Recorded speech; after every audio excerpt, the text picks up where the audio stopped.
paano i-turn off ang typing indicator sa ating messenger para hindi nila malaman ng kachat mo kung nagre-reply na kayo sa kanya. Ganito lang po ang gagawin natin guys. Kasi guys, kapag naka-turn on yan, nakikita nyo po na meron siya dito 3 dot na gumagalaw. So, ang ibig sabihin niya guys, naka-turn on po ang ating typing indicator. So, malalaman nila kung nagre-reply na tayo sa kanilang mga chat. Okay? So, para ma-turn off yan, sundan nyo lang po ang gagawin ko. Open lang natin ang ating messenger at ilagin nyo po ang inyong mga account. At dito guys, maghanap lang tayo dito ng kachat natin. Halimbawa, ito yung kachat ko. Itap lang natin ito. Tap nyo po yung eye icon sa taas.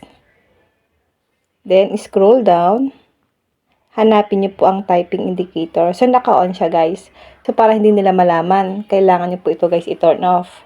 Para hindi niya malaman na nag-reply na tayo sa kanya. Okay? Ano lang po guys kadali kung paano po natin guys ito turn off ang typing indicator sa ating mga messenger. Para hindi nila alam kung nag-reply na tayo or hindi.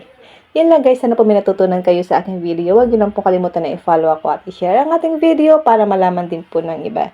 And now, thank you for watching. God bless you all.